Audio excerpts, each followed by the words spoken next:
Greetings, one and all. Welcome to NHL Ideas, the show where I discuss certain ideas that could be implemented within the NHL or the hockey world as a whole. Today's topic, removing the NHL entry draft. Whoa, guys, I know what you're thinking. Odd man Rush, are you crazy? Getting rid of the NHL entry draft? You must be mad. Do you even know what hockey is? Do you even hockey, bro? Yes, guys, I do even hockey, lads. I do. So, the idea that we're looking at today is, should the NHL entry draft be removed from the National Hockey League? So, we could remove the NHL entry draft and the draft choices. Therefore, what would happen instead, my idea would be, is that all eligible draftees previously would just become free agents, unrestricted free agents, and any team could go after who they want. So if you have a Connor McDavid, any team can go after him. It doesn't matter about getting first place. That doesn't matter. Even last place or first place in the entire league can go after a Connor McDavid or an Austin Matthews or a Nugent Hopkins, for example. Now, this would give the previously drafted players more freedom to choose where they want to play rather than where they were drafted. And I think it would also remove the stigma from drafted players wanting to play for another team. For example, Kevin Hayes not signing with the Chicago Blackhawks after being drafted by them, going to the New York Rangers. Jimmy Vesey, for example, not signing with Nashville, going to the Rangers. I'm kind of seeing a bit of a trend here.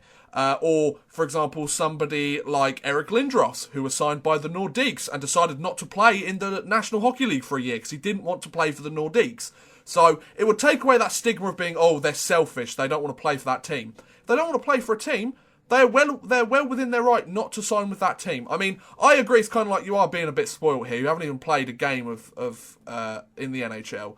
But still, I think you've got to give them the choice. Like, it's freedom of choice here, you know, guys. Now, this would also mean, however, that draft picks would no longer be a tradable asset. Therefore, rebuilding teams who trade veterans for picks may be screwed, and the idea of a rebuild, quote-unquote, would likely change. So you wouldn't be able to trade away some of your best players for early picks in the draft, some of your pending UFAs at the end of the season to get a first-round pick in the draft because you know that player won't sign with you because you're not doing very well as a team.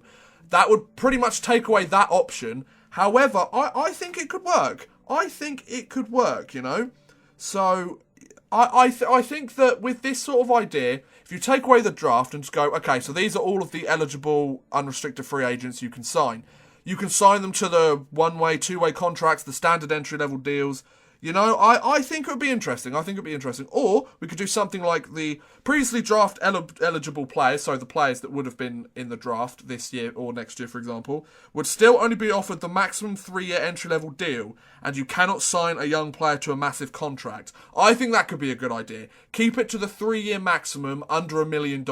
I think if you do that, then anyone could try and sign an Austin Matthews, a Connor McDavid, or this year's draft of Nolan Patrick, but each team could only offer the same contract. Therefore, it keeps a very even playing field and the ball is completely in the player's court as to where they want to play. So if you said, right, Connor McDavid, you are not going to be drafted, the draft is gone, you can sign with any NHL team you want. Sure, he might sign with the Oilers because that's the team he plays with at the moment. But he could go, right, you can sign with any team. However, every single team in the league has offered you a 3-year entry-level deal, $0.950 million a season for your entry-level deal. No signing bonuses, nothing like that. Just under $1 million a year for 3 years. Which team do you want to sign for? Sure, that's difficult for the player, of course, but at the end of the day, they get the choice. It's up to them. Now, however, the problem with this could be smaller or less successful NHL franchises may miss out on the big up-and-coming stars, as the up-and-coming stars may wish to play with bigger, for example, original 6 franchises. Also, unsigned draft picks would no longer have their rights owned by a certain franchise for 2 years before becoming UFAs, for example. This would put pressure on franchises to sign players or be willing to let them walk and play for other teams. So usually, I know this especially from playing franchise mode on NHL 17, but you get players, you can draft them, and then they can stay within your franchise before signing them to their entry-level deal for, I think, 2 or 3 years. That would completely be gone because they wouldn't be drafted. So you'd have to go, okay, we want to sign you, stick you in the AHL, or send you back to the juniors, or you have to let them walk. You simply have to let them walk, and another team can pick them up. So that might make the league a lot more a lot more competitive. Who knows? I think something like this could work. I mean, getting rid of the NHL entry draft is a massive thing, but I don't think the ideas that I've put out are too far-fetched. I don't think they're too crazy that it can't work, you know? So remove the draft. The previously what they would have been draft picks can play wherever they want, and draft picks are no longer a tradable asset. I don't think that's that bad. I mean, I want to know what you guys think. Do you think a draft-free NHL is the way to go? I mean, I like the NHL entry draft. I don't really have a problem with it. But this is just an idea, guys. It's NHL Ideas. This is just a suggestion that maybe could be implemented. I don't see why it shouldn't be up for discussion. I think the sort of stuff that we've covered are relatively logical things to do, I think.